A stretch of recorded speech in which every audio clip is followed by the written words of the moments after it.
করতেছি, জীবনে আর কোনদিন আপনাদের দরবারে এসে আমি আব্দুল্লাহ দাঁড়াবো না। এবার চাচা বলতেছে, যেই সন্তান আমাদের পরিবারের আদর্শ থেকে বের হয়ে গেছে, আমাদের দেয়া নাম পরিবর্তন করেছে, ওই সন্তানের সাথে আমাদের কোনো সম্পর্ক নাই, ওই সন্তানের হাতে আমাদের সম্পদ আমরা তুলে দিব না। এবার আব্দুল্লাহ নবী করতেছে, এই সম্পদ তো আমার বাবা, বংশসূত্রে ওয়ারিশ সূত্রে এই সম্পদের মালিক হচ্ছি আমি। কিন্তু চাচা বারবার বলতেছে যে না, যেহেতু তুমি নাম বদলে ফেলেছো, তোমার নাম যদি আব্দে শামস থাকতো, এই সমস্ত সম্পদ আমি তোমার হাতে তুলে দিতাম। কিন্তু যেহেতু নাম পরিবর্তন করেছো, আদর্শ পরিবর্তন করেছো, তাই যাও, যার কাছে গিয়ে আদর্শ পরিবর্তন করেছো, যার কাছে গিয়ে নাম পরিবর্তন করেছো, তার কাছে চলে যাও, আমাদের সাথে তোমার কি নেই কোনো সম্পর্ক। এবার আব্দুল্লাহ বলতেছে, ও চাচা, সম্পদ দিবেন না ঠিক আছে, কিন্তু আমি একজন মানুষ, আমার খাদ্যের প্রয়োজন আছে, আমার কাপড়ের প্রয়োজন আছে, ভরণ পোষণের জন্য সামান্য পরিমাণ সম্পদ আপনাদের থেকে, আমার বাবার সম্পদ থেকে দিয়ে দেন। চাচা এবার বলতেছে, না, ভরণ পোষণের জন্য 1 পয়সা তোমাকে দেয়া হবে না। তখন তার মা বলতেছে, ও সন্তান, তোমাকে তো কিছু দেয়া হবে না, বরং তোমার গায়ের মধ্যে যেই পোশাকটা আছে, ওই পোশাকটা আমাদের টাকায় কেনা, ওই পোশাকটাও তুমি খুলে এখানে রেখে এরপর চলে যাও। নাউজুবিল্লাহ। এখন তিনি তো বাধ্য, কিছু করার নেই। তার চাচা অবসর দিছে, হয় তুমি কালিমা ছাড়ো, ছাড়লে শুধু ভরণ পোষণ না, তোমার বাবার রেখে যাওয়া এই সমস্ত সম্পদ তোমাকে দিয়ে দেয়া হবে। আর যদি তুমি কালিমা না ছাড়ো, তাহলে যাও, মুহাম্মদের কাছে চলে যাও, তার কাছে যেয়ে তুমি থাকো, আমাদের সাথে তোমার কি নেই কোনো সম্পর্ক। এবার আব্দুল্লাহ রাদিয়াল্লাহু তাআলা নিজের পরনের জামাটা খুলে ফেললেন। মা বলতেছে, সন্তান, শুধু পরনের জামা খুললে হবে না, বরং তোমার সতর ডেকে রেখেছো, যেই জামাটা দিয়ে ওটাও খুলে দিতে হবে। এবার আব্দুল্লাহ করে কান্না করে দিলেন, বললেন, মা, এত নিষ্ঠুর হলো না, আমি যে ইসলাম গ্রহণ করেছি, যে আদর্শ গ্রহণ করেছি, ওই আদর্শের মধ্যে, ওই দ্বীনের মধ্যে সতর থেকে রাখা ফরজ। আমি যদি মুসলমান হিসাবে থাকতে চাই, তাহলে আমার এই সতর থেকে রাখা আমার জন্য ফরজ। মা বলতেছেন, আমাদের কিছু করার নাই, তুমি যেহেতু আমাদের আদর্শ থেকে বের হয়ে গেছো, আমাদের কাপড়টা খুলে দিয়ে যাও, তুমি মুহাম্মদের দরবারে চলে যাও। আব্দুল্লাহ বলতেছে, ঠিক আছে মা, আমি মুহাম্মদের দরবারে চলে যাব, কোনো অভিযোগ নাই, কিন্তু আমাকে সতর ঢাকার মতন একটা পোশাক দেন। মা বলতেছে, তোমার জন্য কোনো পোশাক হবে না, 2টা ঘরে বিছানোর চট ভেতর থেকে ভিক্ষা দিয়ে বাইরে দিয়ে দিলেন, বললেন, এটা পরে চলে যাও। এবার আব্দুল্লাহ একটা চট গায়ের মধ্যে দেয়, আরেকটা চট দিয়ে লুঙ্গি পরে আল্লাহ হাবিব সাল্লাল্লাহু আলাইহি ওয়াসাল্লামের দরবারের দিকে রওনা হয়। তিনি দৌড়ে চলে গেলেন আল্লাহ হাবিব সাল্লাল্লাহু আলাইহি ওয়াসাল্লামের দরবারে। বড় শীতের রাত, গিয়ে দেখেন আল্লাহ হাবিব সাল্লাল্লাহু আলাইহি ওয়াসাল্লাম বিশ্রাম নিচ্ছেন। তিনি আর ডাক দিলেন না। যে রাস্তা দিয়ে আল্লাহ হাবিব সাল্লাল্লাহু আলাইহি ওয়াসাল্লাম মসজিদে যাবেন, ওই রাস্তায় তিনি বসে থাকলেন। সারা শীতে কাঁপতে কাঁপতে তিনি জড়সড় হয়ে গেলেন। এবার ফজরের আযান মিনারে যখন হয়, আল্লাহ হাবিব সাল্লাল্লাহু আলাইহি ওয়াসাল্লাম ওই রাস্তা দিয়ে যাচ্ছেন। হঠাৎ করে তাকিয়ে দেখেন রাস্তার এক পাশে কোঁচো হয়ে একজন ব্যক্তি বসা। আল্লাহ হাবিব সাল্লাল্লাহু আলাইহি ওয়াসাল্লাম প্রশ্ন করলেন, কে এখানে? আব্দুল্লাহ বলতেছে, ইয়া রাসূলুল্লাহ, আমি আপনার সাহাবী আব্দুল্লাহ। আল্লাহ হাবিব সাল্লাল্লাহু আলাইহি ওয়াসাল্লাম বলতেছেন, কোন আব্দুল্লাহ? এবার তিনি বলতেছেন, যে আব্দুল্লাহ গতকাল এসে আপনার কাছে ইসলাম গ্রহণ করেছে, আমি ওই আব্দুল্লাহ। এবার আল্লাহ হাবিব সাল্লাল্লাহু আলাইহি ওয়াসাল্লাম চোখের পানি ছেড়ে দিয়ে কান্না শুরু করলেন। বলতেছে, বাবা আব্দুল্লাহ, তুমি না বড় ধনী বাবার ছেলে, তোমার বাবার সমস্ত সম্পদ তো তোমার, কিন্তু তোমার দেহের মধ্যে কোনো কাপড় নাই, ছাড়ার চট পেঁচিয়ে তুমি কেন এখানে আসছো? এবার আব্দুল্লাহ রাদিয়াল্লাহু তাআলা বলতেছেন, ইয়া রাসূলুল্লাহ, আমি যখন ইসলাম গ্রহণ করে বাড়িতে গেলাম, আমার চাচা আমাকে ঘর থেকে বের করে দিলেন, আমার মা আমাকে ঘর থেকে বের করে দিলেন। আমি আমার মায়ের কাছে আবদার করলাম যেন ভরণ পোষণের খরচটা অন্তত আমাকে দিয়ে দেয়। আমার মা স্পষ্ট আমাকে জানিয়ে দিল, যে সন্তান আমাদের থেকে চলে যায়, নাম পরিবর্তন করে, আদর্শ পরিবর্তন করে, ওই সন্তানের জন্য আমাদের ঘরে কোনো থাকার জায়গা হবে না, তার জন্য কোনো ভরণ পোষণ হবে না। তখন আমার মায়ের কাছে আমি আবদার করলাম 17 টাকার মতন একটা কাপড় যেন তিনি আমাকে দেন। কিন্তু তিনি ভেতর থেকে এই 2টা চট আমার দিকে তিনি ছুঁড়ে মারলেন। এই 2টা চট করে আমি আপনার দরবারে আসলাম। এসে দেখি আপনি বিশ্রাম নিচ্ছেন, এই জন্য আপনাকে ডাকি নাই। সারা রাত আমি রাস্তার মধ্যে বসে থাকলাম। এবার আল্লাহর হাবিব সাল্লাল্লাহু আলাইহি ওয়াসাল্লাম আব্দুল্লাহকে এরকম বুকের মধ্যে জড়িয়ে ধরলেন আর বললেন, আল্লাহ আপনি আমার আব্দুল্লাহকে ইসলামের জন্য কবুল করেন। আর সঙ্গে একটা উপাধি দিয়ে দিলেন, যুল বাজালাইন। কি উপাধি ওনার? যুল বাজালাইন, মানে 2 চাদরের টুকরাওয়ালা, 2 চাদরের। এবার একদিন আব্দুল্লাহ রাদিয়াল্লাহু তাআলা এসে বললেন, ইয়া রাসূলুল্লাহ আপনি একটু আমার জন্য দোয়া করেন, আমি যেন শহীদ হতে পারি যুদ্ধের ময়দানে। কোথায় শহীদ হতে পারি? কোথায়? যুদ্ধের ময়দানে। আল্লাহর হাবিব সাল্লাল্লাহু আলাইহি ওয়াসাল্লাম বললেন, ও আব্দুল্লাহ এত কষ্ট তুমি ইসলামের জন্য করেছো, আমি তোমার শহীদের দোয়া নয়, যুদ্ধের ময়দানে শাহাদাতের দোয়া নয়, বরং আমি তোমার জন্য কাফেরদের রক্তকে হারাম করে দিলাম। মানে কাফেররা তোমাকে হত্যা করবে, এটা আমি হারাম করে দিলাম। আল্লাহর কাছে দোয়া করি যেন কোনো কাফেরের হাতে তোমার কি না হয়, মৃত্যু না। এবার আব্দুল্লাহ রাদিয়াল্লাহু তাআলা বলেছেন, ইয়া রাসূলুল্লাহ আমার তো শাহাদাতের তামান্না, আমি রং করে মরতে চাই। তিনি বললেন, আমি আমার আব্দুল্লাহর ব্যাপারে এই সংবাদ শুনতে চাই না যে কোন কাফের তাকে কি করবে, আঘাত করবে। তুমি যেই পরিমাণ কষ্ট ইসলামের জন্য করেছো এটা আমি শুনতে চাই। এবার আব্দুল্লাহ রাদিয়াল্লাহু তাআলা আনকে সান্ত্বনা দেওয়ার জন্য সাল্লাল্লাহু আলাইহি ওয়াসাল্লাম বললেন, আব্দুল্লাহ আল্লাহ যদি তোমাকে ঘরের মধ্যে বসিয়ে শাহাদাতের মর্যাদা দান করে তাহলে তো অসুবিধা নেই। তখন তিনি সান্ত্বনা পেলেন। হঠাৎ করে যুদ্ধ থেকে তিনি ফিরতেছেন, প্রতিমধ্যে তিনি অসুস্থ হয়ে ইন্তেকাল করলেন। আল্লাহর হাবিব সাল্লাল্লাহু আলাইহি ওয়াসাল্লামের কাছে সংবাদ এলো যে আব্দুল্লাহ ইন্তেকাল করেছেন। তিনি এই সংবাদ শোনার পর সঙ্গে সঙ্গে চোখ দিয়ে পানি পড়তেছে। সাহাবায়ে কেরাম জিজ্ঞেস করলেন, ইয়া রাসূলুল্লাহ আপনি তো কখনো এভাবে কান্না করেন না, এভাবে কান্না করতেছেন কেন? তখন তিনি বললেন, ও আমার সাহাবীরা জানো, আমার আব্দুল্লাহ এত ধনী ব্যক্তির ছেলে, কিন্তু ইসলামের জন্য শুধুমাত্র 2টা চাদর নিয়ে ঘর থেকে বেরিয়ে এসেছে, ও আর কোনোদিন ঘরে ফেরত যায়নি। এবার আল্লাহর হাবিব সাল্লাল্লাহু আলাইহি ওয়াসাল্লাম বললেন, আমার আব্দুল্লাহর জানাজার ব্যবস্থা করো, আমি নিজে আমার আব্দুল্লাহর জানাজাটা পড়াবো। তিনি জানাজার নামাজের ইমামতি করলেন। কবর খনন করা হলো। আল্লাহর হাবিব সাল্লাল্লাহু আলাইহি ওয়াসাল্লাম নিজে কবরের মধ্যে নেমে গেলেন। 2টা হাত উপরের দিকে বাড়িয়ে বললেন, ও আমার সাহাবীরা দাও আমার আব্দুল্লাহর লাশটা আমার হাতে দাও। আমার আব্দুল্লাহর লাশটা আমি নিজের হাতে কবরের মধ্যে রাখবো। আর উপরের দিকে 2টা হাত তুলে বললেন, আল্লাহ আমার আব্দুল্লাহর প্রতি আমি সন্তুষ্ট হয়ে গেলাম। আপনার দরবারে ফরিয়াদ, আপনি আমার আব্দুল্লাহর প্রতি সন্তুষ্ট হয়ে যান। এবার হযরত ওমর রাদিয়াল্লাহু তাআলা আফসোস করে বললেন, ও আব্দুল্লাহ তোমার কি সৌভাগ্য, আহারে এই লাশের জায়গায় যদি আমি ওমরের লাশটা হতো, আমি ওমরের জীবনটা বদলে যেত, আমি সৌভাগ্যবান হয়ে যেতাম। তো নিজের হাতে লাশটা নিলেন, এরপরে কি করলেন, কবরের মধ্যে রাখলেন। এটা ছিল ঈমান। এটা কি ছিল? ঈমান। যে আমি আমার বাবা ছেড়ে দিব, আমার চাচাকে ছেড়ে দিব, আমার মাকে ছেড়ে দিব, কিন্তু দিন কি করব না, আমি ছাড়ব। এই মরহুম করতে হবে, সে চাক বা না চাক, আমি চাই বা না চাই, বরং কি লিখতে হবে শুরুতে, মরহুম তিনি চলে গেছে। তো যেহেতু আজকে 2026 সালের প্রথম জমা, সময়েরই পরিবর্তন, তাই আজকে আমরা তাফসীরও শুনবো এমন একটি সূরা, যেই সূরার নামের মধ্যেই সময়ের কথা আছে, যুগের কথা আছে, বছরের কথা আছে, দিবসের কথা আছে। আর সেই সূরাটার নাম আমরা কম বেশি সকলেই জানি, সূরাটার নাম সূরাতুল আসর। এই সূরার তাফসীর আমরা শুনব। তো শুরুতে একটি কথা আমরা বলে নিচ্ছি, এরপর ইনশাআল্লাহ আমরা আলোচনায় ঢুকবো। দেখেন, এই যে একটি বছর আমাদের জীবন থেকে চলে গেল,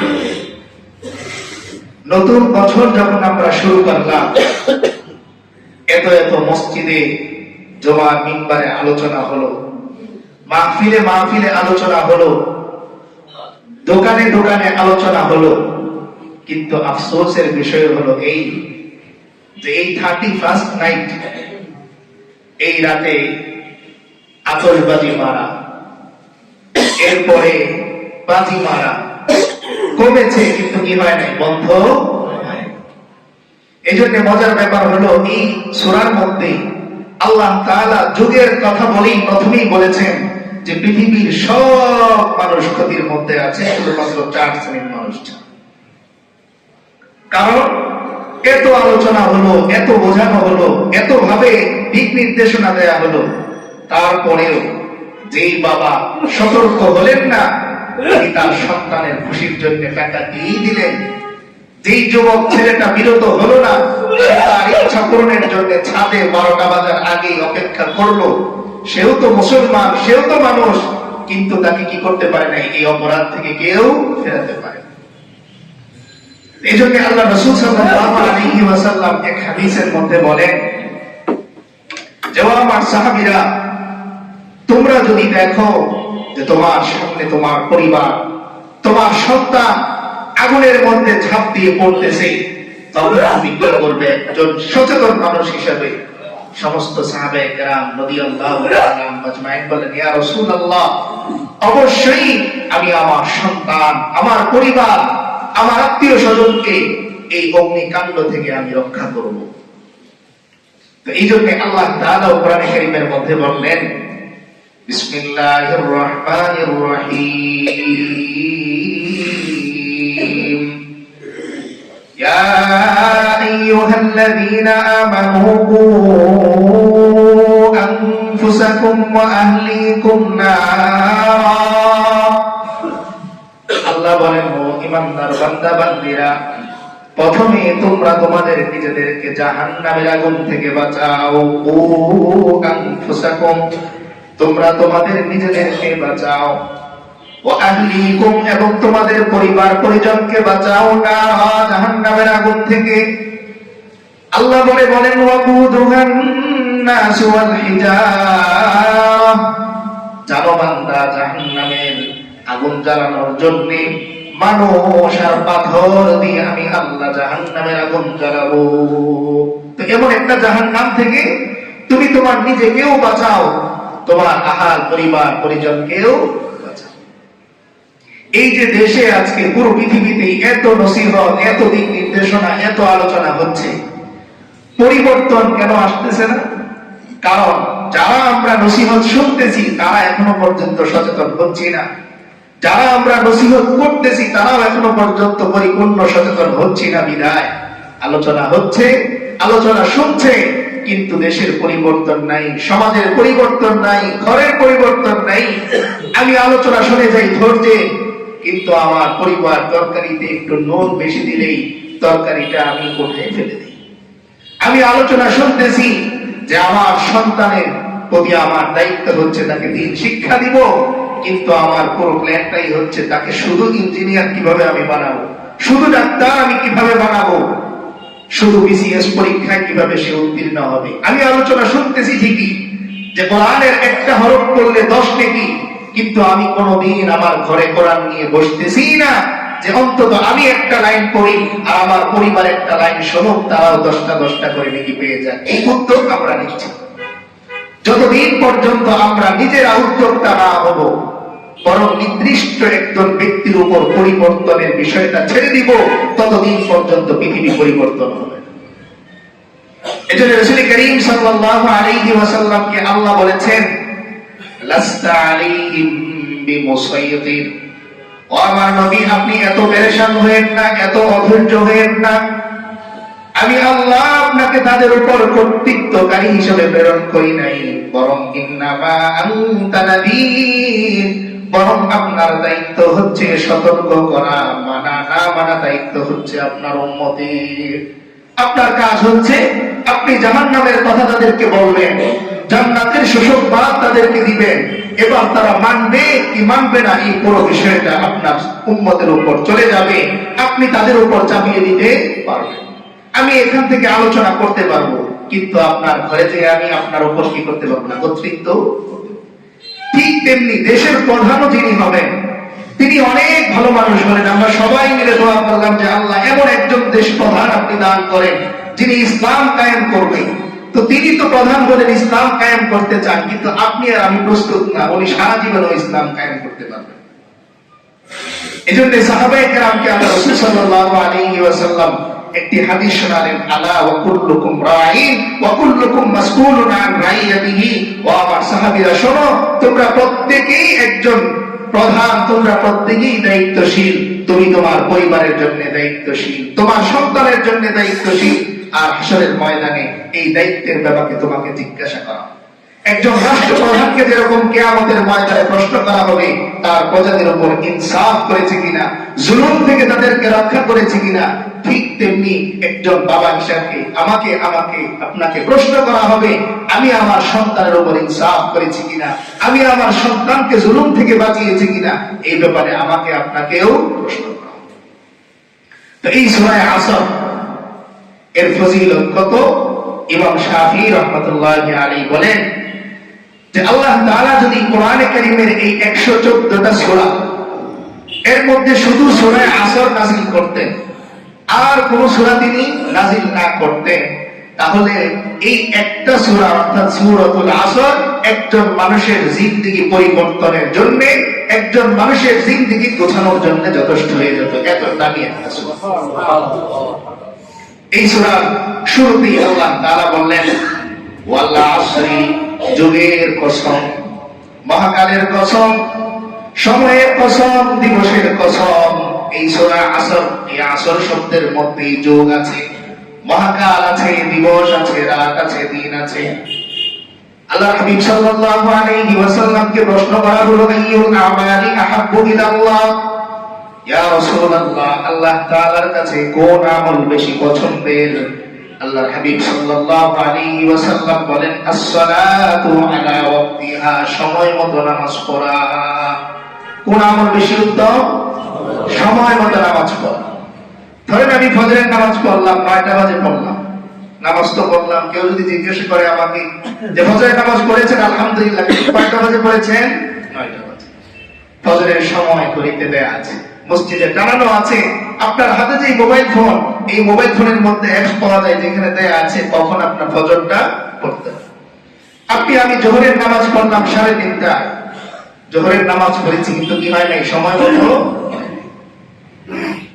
সময় মতো কি করতে হবে? নামাজ পড়তে হবে। তো আল্লাহর হাবিব সাল্লাল্লাহু আলাইহি ওয়াসাল্লাম নামাজকে উত্তম আমল বলেছেন যদি সেটা কখন হয়? সময় মতো হয়। তার মানে সময়ের গুরুত্ব আছে না নাই? তাফসীরে কাবীরের মধ্যে ইমাম রাজি রাহমাতুল্লাহি আলাইহি বলতেছেন যে আমি একদিন খুব পেরেশান হয়ে গেলাম এই সূরা আসর নিয়ে, যে এই সূরার এত ফজিলত, এত শান, এত মান কেন? ছোট্ট একটা সূরা, মাত্র 3টা আয়াত। কয়টা আয়াত? 3টা আয়াত। তো এই সূরার এত ফজিলত কেন? তো ইমাম রাজি রাহমাতুল্লাহি আলাইহি বলতেছেন আমি একদিন বাজারে গেলাম, তো বাজারে যাওয়ার পরে শুনতেছি এক লোক বলতেছে এমন একজন ব্যক্তির উপর তোমরা দয়া করো তার পুঁজি শেষ হয়ে যাচ্ছে। বাজারে এক লোক চিল্লায় কি বলতেছে? যে এমন একজন ব্যক্তির উপর তোমরা দয়া করো যার কি শেষ হয়ে যাচ্ছে? পুঁজি শেষ হয়ে যাচ্ছে। আমার কথা বুঝতেছেন তো আপনারা? যে এমন একজন ব্যক্তির উপর তোমরা দয়া করো, অনুগ্রহ করো, যে এই ব্যক্তির কি শেষ হয়ে যাচ্ছে? পুঁজি শেষ। এবার ইমাম রাজি রাহমাতুল্লাহি আলাইহি বলেন আমি বাজারের মধ্যে চলে গেলাম, যাচাই করতে গেলাম কে এমন কথা বলতেছে, এমন ব্যক্তির উপর দয়া করো তার পুঁজি শেষ হয়ে যাচ্ছে। তাকিয়ে দেখলাম বাজারের এক কোনায় একজন ব্যক্তি বরফ খন্ড বিক্রি করতেছে। আমি ওই লোককে উদ্দেশ্য করে বললাম ও ভাই, তুমি যে বারবার বলতেছো এমন এক ব্যক্তির উপর দয়া করো যার পুঁজি শেষ হয়ে যাচ্ছে, এর ব্যাখ্যা কি?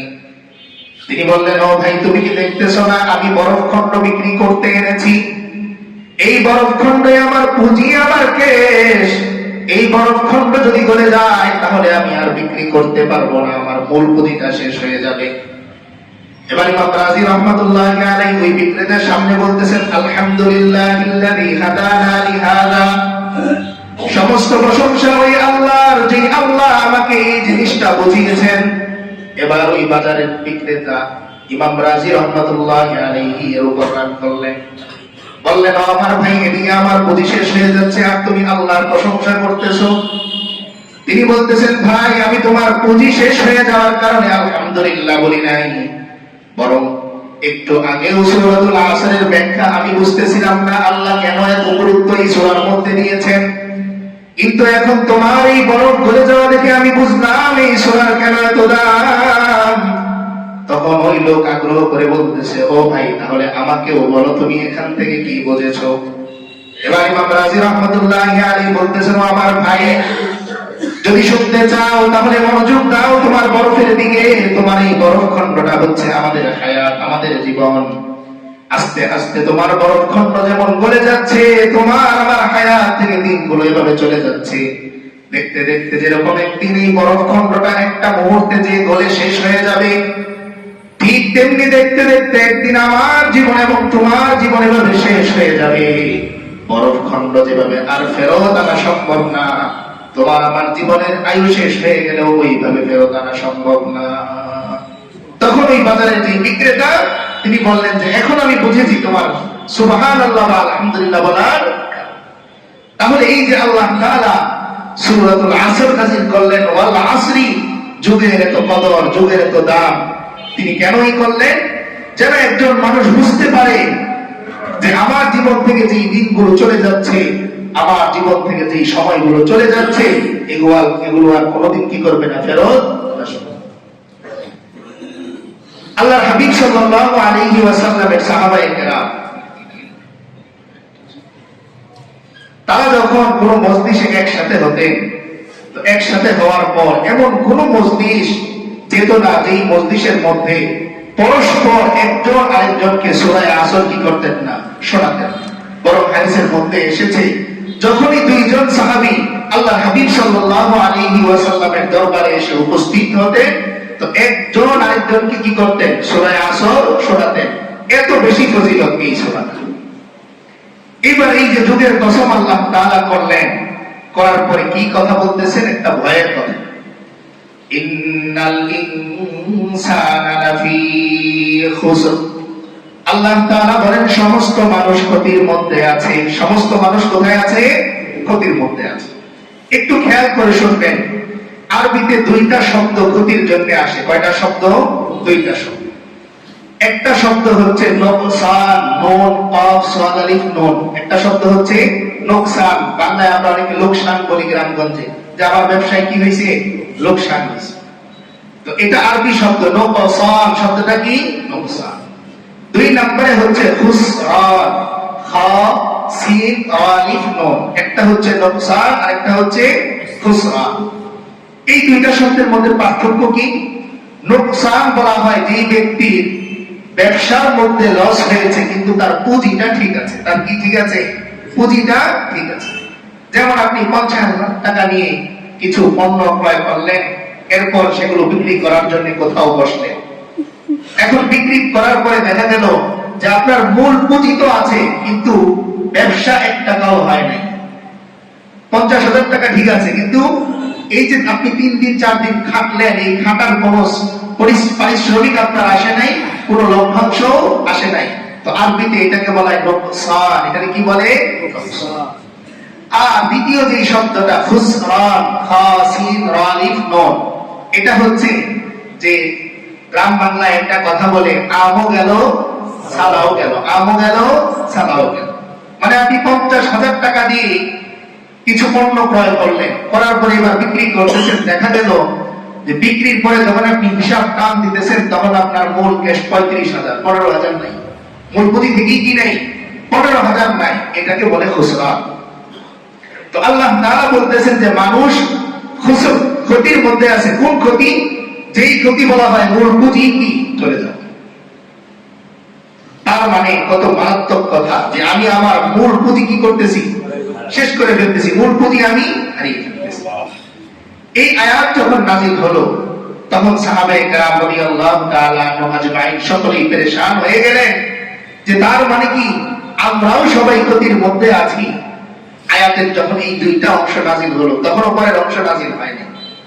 এবার সাহাবায়ে কেরাম আল্লাহ রাসূল সাল্লাল্লাহু আলাইহি ওয়াসাল্লামের দরবারে এসে বলতেছেন, ইয়া রাসূলুল্লাহ, আমরা যদি সবাই ক্ষতির মধ্যে থাকি তাহলে এখান থেকে বাঁচার উপায় কি? বাঁচার উপায় তো আসে। তখন আল্লাহ তাআলা পরের আয়াত নাযিল করলেন, ইল্লাল্লাযীনা আমানু ওয়া আমিলুস সালিহাতি ওয়া তাওয়াসাউ বিল হাক্কি ওয়া তাওয়াসাউ বিস সাবর। আল্লাহ তাআলা বলেন, তবে চার শ্রেণীর মানুষ ছাড়া, কয় শ্রেণীর? চার শ্রেণীর মানুষ ছাড়া সবাই ক্ষতির মধ্যে আছে। এক নম্বরে হলো ইল্লাল্লাযীনা আমানু, যারা ঈমান এনেছে। দুই নম্বরে ওয়া আমিলুস সালিহাত, যারা নেক আমল করেছে। তিন নম্বরে ওয়া তাওয়াসাউ বিল হাক্কি, যারা নিজে সত্য বলে অন্যকে সত্য বলার উপদেশ দেয়। চার নম্বরে ওয়া তাওয়াসাউ বিস সাবরি, যারা নিজেরাও ধৈর্য ধরে, তার পরিবার পরিজন সমাজের মানুষকে ধৈর্যের ওসিয়ত করে। এই চার শ্রেণীর মানুষটা। এখন এই আয়াত নাযিল হওয়ার পরে সাহাবায়ে কেরাম রাদিয়াল্লাহু তাআলা আনহুম আজমাইন পরস্পর যাচাই করা শুরু করে দিলেন যে এই চার গুণ কি আমার মধ্যে আছে কিনা, এই চার গুণ আপনার মধ্যে আছে কিনা। এই জন্যই যখনই কোনো মজলিসে তারা একত্রিত হতেন, একজন আরেকজনকে কি শোনাতেন? সূরা আসর শোনাতেন। কেন? ওই যে নিজেদের মধ্যে যাচাই করতেন যে এই চার গুণ আমার মধ্যে আছে কিনা, এই চার গুণ আপনার মধ্যে আছে।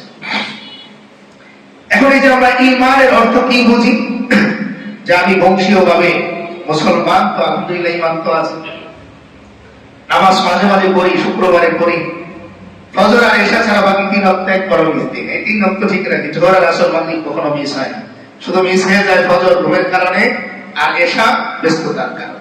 এটা নেক আমল। আবার আমি গীবত শেখার যে করি, সত্য বলি, কারণ একজন মানুষের দোষ বলতেছি, সত্য বলি না আমরা অনেক সময়, আরে আপনি যাচাই করে দেখেন আমি যা বলছি সব সত্য, কিন্তু সেটা যে গীবত এটা আমি খেয়াল করি না, তো এই দিক দিয়ে সত্য বলি। আবার ধৈর্য ধরি কখন? আমার অফিস থেকে বেতনটা দিতে দেরি হচ্ছে, তো 10 দিন পর্যন্ত আমি অপেক্ষা করতেছি। একটা চাকরির জন্য আমি কোথাও ফর্ম জমা দিয়েছি, চাকরিটা হচ্ছে না, ধৈর্য ধরতেছি। তা আমি ধৈর্যশীল, এটা 4টা গুণ আমার মধ্যে এসে পড়ছে, আমি ক্ষতির মধ্যে নেই। কিন্তু ঈমানের আসল ব্যাখ্যা কি? আমি আর আপনি যে কালিমা পড়লাম, লা ইলাহা ইল্লাল্লাহু মুহাম্মাদুর রাসূলুল্লাহ, এই যে লা ইলাহা ইল্লাল্লাহ প্রথম অংশ, এই প্রথম অংশের মধ্যে আমি আর আপনি কি স্বীকার করতেছি? আল্লাহ ছাড়া কোনো ইলাহ নাই। চাকরি দেওয়ার মালিক, চাকরি নেওয়ার মালিক, অসুস্থতার মালিক, সুস্থতার মালিক, রিজিক দেওয়ার মালিক, রিজিক ছিনিয়ে নেওয়ার মালিক, সন্তান দেওয়ার মালিক, সন্তান ছিনিয়ে নেওয়ার মালিক, প্লট কেনার মালিক, প্লট হারিয়ে যাওয়ার মালিক। এটা আমরা মুখে বলতেছি, এটা আমাদের অন্তরের এই যে এইখানে যেখানে কলব আছে, এইখানে এটাকে বসাইতে হবে। আর এটা যখন আমি বসাবো, তখন আমার ব্যস্ততা, আমার এশার নামাজ আমার থেকে কেড়ে নিতে পারবে না, আমার ঘুম আমার থেকে ফজরের নামাজ কি করতে পারবে না, কেড়ে নিতে পারবে না। কারণ আমি জানি যে আমার মালিক যেহেতু আল্লাহ, তাই আমি যেরকম আমার অফিসের ডিউটি কোনোদিন মিস দেই না, ফজরের নামাজও আমি কি করবো না, মিস। কিন্তু দেখা যায় অসুস্থ আমি, তারপরেও অফিস কি দেই না, মাইন্ড দিই না, বরং ঠিক মতো যে কোথায় উপস্থিত হই, অফিসের মধ্যে উপস্থিত হই, কিন্তু দেখা যায় ফজরের সময় আমি কি করতে পারি না, উপস্থিত।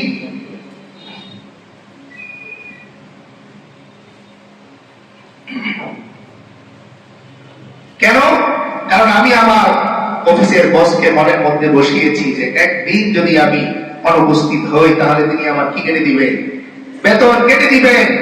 কিন্তু এটা মনের মধ্যে এখনো পর্যন্ত আমি বসাতে পারি নাই যে আমি যে ফজর কাজা করতেছি, যদি ওই দিন ফজরই আমার ইন্তেকাল হয়ে যায়, তাহলে আল্লাহ চাইলে যে আমার জান্নাতটা কেটে দিতে পারে, এটা এখনো পর্যন্ত আমি কি করতে পারি নাই, আমার দিলের মধ্যে বসাতে পারি। যার কারণে ওভার টাইম যদি কখনো করতে হয়, ঈদের আগের রাত্রে ওভার টাইম করতে আমরা রাজি, কিন্তু আগের রাত্রে এশার নামাজ পড়তে আমরা রাজি। তো যেদিন আপনার ফজর ছুটে যাবে, যেদিন আপনার এশা ছুটে যাবে, যেদিন আপনার জোহর ছুটে যাবে, ওই দিন বুঝবেন যে এখনো পর্যন্ত আপনি যে মুখে ঈমানের কালিমা পড়ছেন, লা ইলাহা ইল্লাল্লাহ, এই কালিমার দাবি এখনো পর্যন্ত আপনার দিলের ভিতরে, হাতের ভিতরে যায়, এটা এখনো কোথায় আছে, ঠোঁটের উপরে আছে। সাহাবায়ে কেরামের ঈমান কেমন ছিল? একজন সাহাবী, জলিলুল কদর সাহাবী, ওনার নাম ছিল আব্দুল্লাহ। কি নাম? আব্দুল্লাহ। আব্দুল্লাহ নামে অনেক সাহাবী ছিলেন। আব্দুল্লাহ ইবনে আব্বাস, আব্দুল্লাহ ইবনে ওমর, আব্দুল্লাহ ইবনে মাসউদ, বহু সাহাবীরা ছিলেন। এমন একজন সাহাবীর নাম হচ্ছে আব্দুল্লাহ। কি নাম? আব্দুল্লাহ।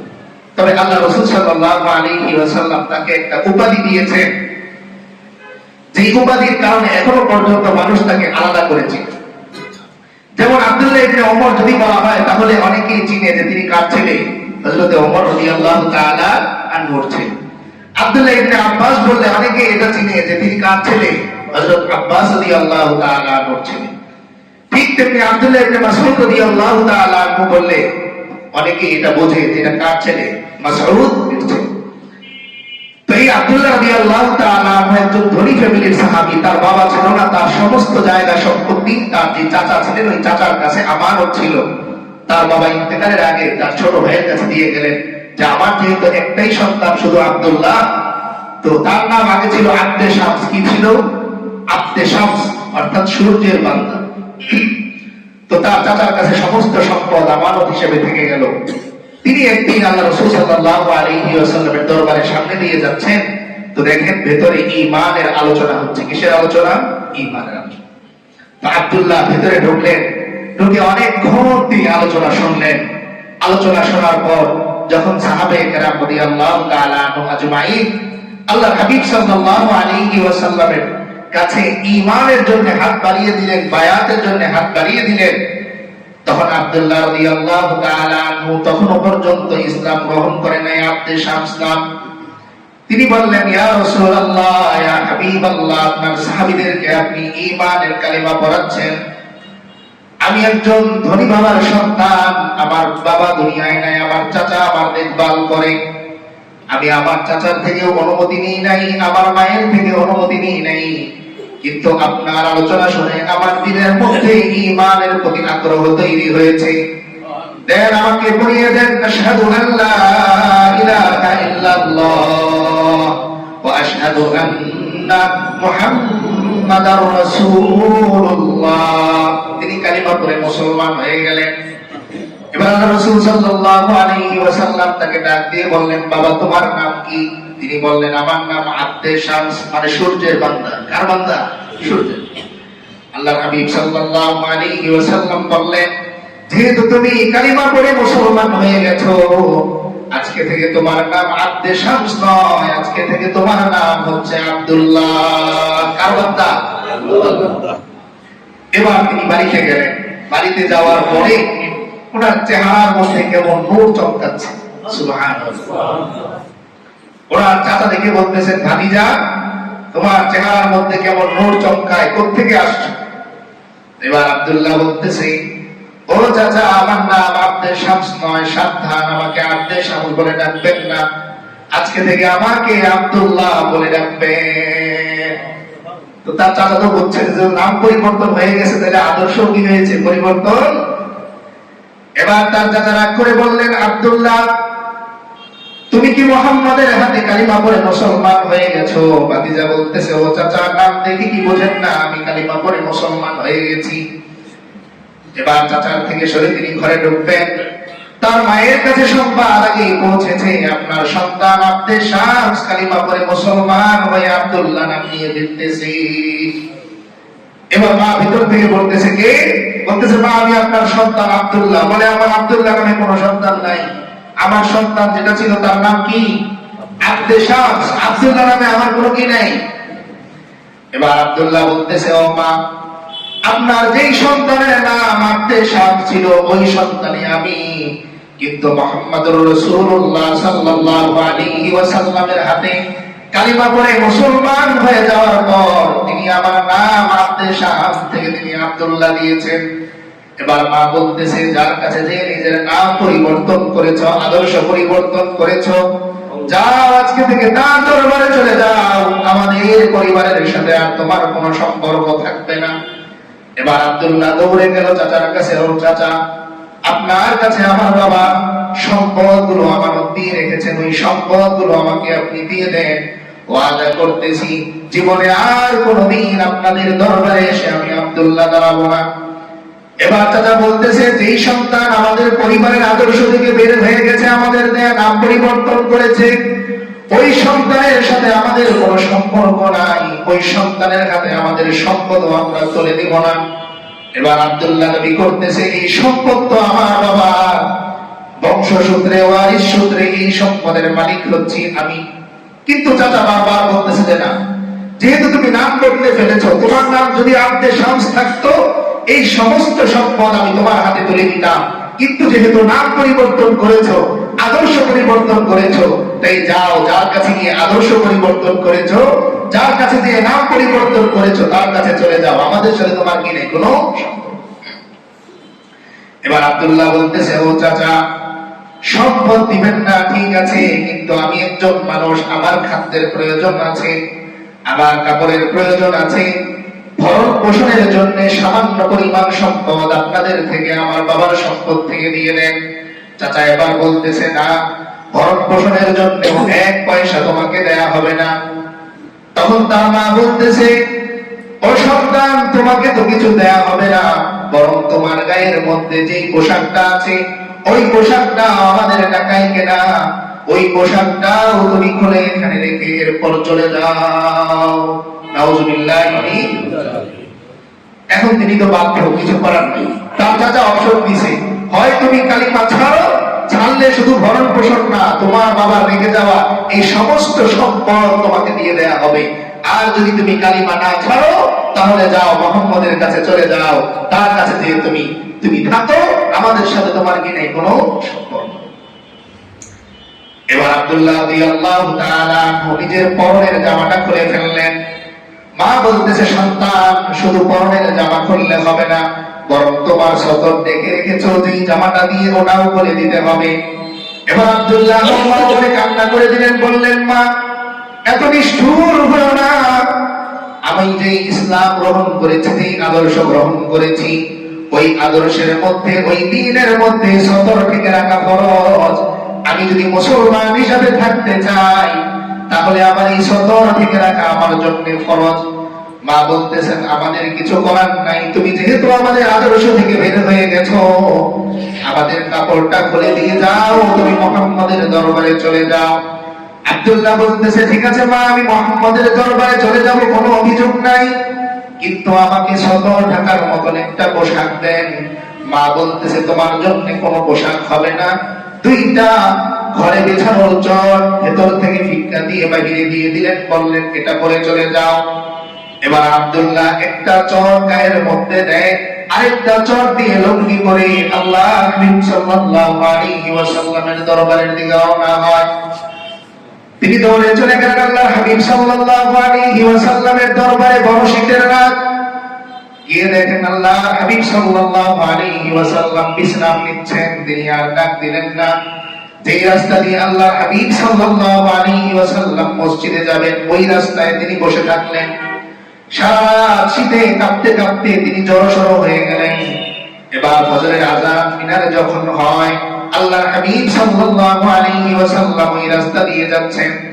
হঠাৎ করে তাকিয়ে দেখেন রাস্তার এক পাশে কুচু কুচু হয়ে একজন ব্যক্তি বসা। আল্লাহ হাবিব সাল্লাল্লাহু আলাইহি ওয়াসাল্লাম প্রশ্ন করলেন, কে এখানে? আব্দুল্লাহ বলতেছে, ইয়া রাসূলুল্লাহ, আমি আপনার সাহাবী আব্দুল্লাহ। আল্লাহ হাবিব সাল্লাল্লাহু আলাইহি ওয়াসাল্লাম বলতেছেন, কোন আব্দুল্লাহ? এবার তিনি বলতেছেন, যে আব্দুল্লাহ গতকাল এসে আপনার কাছে ইসলাম গ্রহণ করেছে, আমি ওই আব্দুল্লাহ। এবার আল্লাহ হাবিব সাল্লাল্লাহু আলাইহি ওয়াসাল্লাম চোখের পানি ছেড়ে দিয়ে কান্না শুরু করলেন। বলতেছে, বাবা আব্দুল্লাহ, তুমি না বড় ধনী বাবার ছেলে, তোমার বাবার সমস্ত সম্পদ তো তোমার, কিন্তু তোমার দেহের মধ্যে কোনো কাপড় নাই, ছাড়ার চট পেঁচিয়ে তুমি কেন এখানে আসছো? এবার আব্দুল্লাহ রাদিয়াল্লাহু তাআলা বলতেছেন, ইয়া রাসূলুল্লাহ, আমি যখন ইসলাম গ্রহণ করে বাড়িতে গেলাম, আমার চাচা আমাকে ঘর থেকে বের করে দিলেন, আমার মা আমাকে ঘর থেকে বের করে দিলেন। আমি আমার মায়ের কাছে আবদার করলাম যেন ভরণ পোষণের খরচটা অন্তত আমাকে দিয়ে দেয়। আমার মা স্পষ্ট আমাকে জানিয়ে দিল, যে সন্তান আমাদের থেকে চলে যায়, নাম পরিবর্তন করে, আদর্শ পরিবর্তন করে, ওই সন্তানের জন্য আমাদের ঘরে কোনো থাকার জায়গা হবে না, তার জন্য কোনো ভরণ পোষণ হবে না। তখন আমার মায়ের কাছে আমি আবদার করলাম 17 টাকার মতন একটা কাপড় যেন তিনি আমাকে দেন, কিন্তু তিনি ভেতর থেকে এই 2টা চট আমার দিকে তিনি ছুঁড়ে মারলেন। এই 2টা চট করে আমি আপনার দরবারে আসলাম, এসে দেখি আপনি বিশ্রাম নিচ্ছেন, এই জন্য আপনাকে ডাকি নাই, সারা রাত আমি রাস্তার মধ্যে বসে থাকলাম। এবার আল্লাহর হাবিব সাল্লাল্লাহু আলাইহি ওয়াসাল্লাম আব্দুল্লাহকে এরকম বুকের মধ্যে জড়িয়ে ধরলেন আর বললেন, আল্লাহ আপনি আমার আব্দুল্লাহকে ইসলামের জন্য কবুল করেন। আর সঙ্গে একটা উপাধি দিয়ে দিলেন, যুল বাজাদাইন। কি উপাধি ওনার? যুল বাজাদাইন, মানে 2 চাদরের টুকরাওয়ালা, 2 চাদরের। এবার একদিন আব্দুল্লাহ রাদিয়াল্লাহু তাআলা এসে বললেন, ইয়া রাসূলুল্লাহ আপনি একটু আমার জন্য দোয়া করেন, আমি যেন শহীদ হতে পারি যুদ্ধের ময়দানে। কোথায় শহীদ হতে পারি? কোথায়? যুদ্ধের ময়দানে। আল্লাহর হাবিব সাল্লাল্লাহু আলাইহি ওয়াসাল্লাম বললেন, ও আব্দুল্লাহ এত কষ্ট তুমি ইসলামের জন্য করেছো, আমি তোমার শহীদের দোয়া নয়, যুদ্ধের ময়দানে শাহাদাতের দোয়া নয়, বরং আমি তোমার জন্য কাফেরদের রক্তকে হারাম করে দিলাম। মানে কাফেররা তোমাকে হত্যা করবে, এটা আমি হারাম করে দিলাম। আল্লাহর কাছে দোয়া করি যেন কোনো কাফেরের হাতে তোমার কি না হয়, মৃত্যু। এবার আব্দুল্লাহ রাদিয়াল্লাহু তাআলা বলেছেন, ইয়া রাসূলুল্লাহ আমার তো শাহাদাতের তামান্না, আমি রং করে মরতে চাই। তিনি বললেন, আমি আমার আব্দুল্লাহর ব্যাপারে এই সংবাদ শুনতে চাই না যে কোন কাফের তাকে কি করবে, আঘাত করবে। তুমি যেই পরিমাণ কষ্ট ইসলামের জন্য করেছো এটা আমি শুনতে চাই। এবার আব্দুল্লাহ রাদিয়াল্লাহু তাআলা আনকে সান্ত্বনা দেওয়ার জন্য সাল্লাল্লাহু আলাইহি ওয়াসাল্লাম বললেন, আব্দুল্লাহ আল্লাহ যদি তোমাকে ঘরের মধ্যে বসিয়ে শাহাদাতের মর্যাদা দান করে তাহলে তো অসুবিধা নেই। তখন তিনি সান্ত্বনা পেলেন। হঠাৎ করে যুদ্ধ থেকে তিনি ফিরতেছেন, প্রতিমধ্যে তিনি অসুস্থ হয়ে ইন্তেকাল করলেন।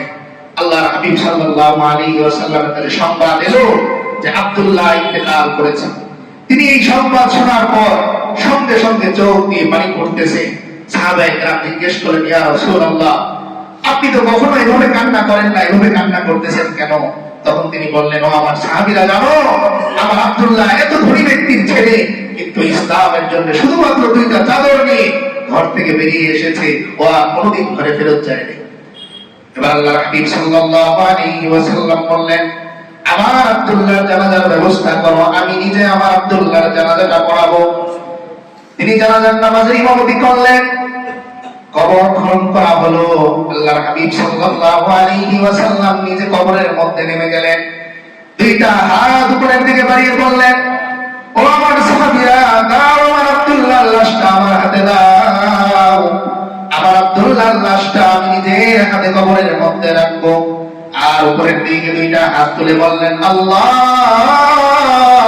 আমার আব্দুল্লাহর প্রতি আমি সন্তুষ্ট হয়ে গেলাম, আপনার দরবারে ফরিয়াদ আপনি আমার আব্দুল্লাহর প্রতি সন্তুষ্ট হয়ে যান। এবার হযরত ওমর রাদিয়াল্লাহু তাআলা আফসোস করে বললেন, ও আব্দুল্লাহ তোমার কি সৌভাগ্য, আহারে এই লাশের জায়গায় যদি আমি ওমরের লাশটা হতো, আমি ওমরের জীবনটা বদলে যেত, আমি সৌভাগ্যবান হয়ে যেতাম। তো নিজের হাতে লাশটা নিলেন, এরপরে কি করলেন, কবরের মধ্যে রাখলেন। এটা ছিল ঈমান। এটা কি ছিল? ঈমান। যে আমি আমার বাবা ছেড়ে দিব, আমার চাচাকে ছেড়ে দিব, আমার মাকে ছেড়ে দিব, কিন্তু দ্বীন কি করব না, আমি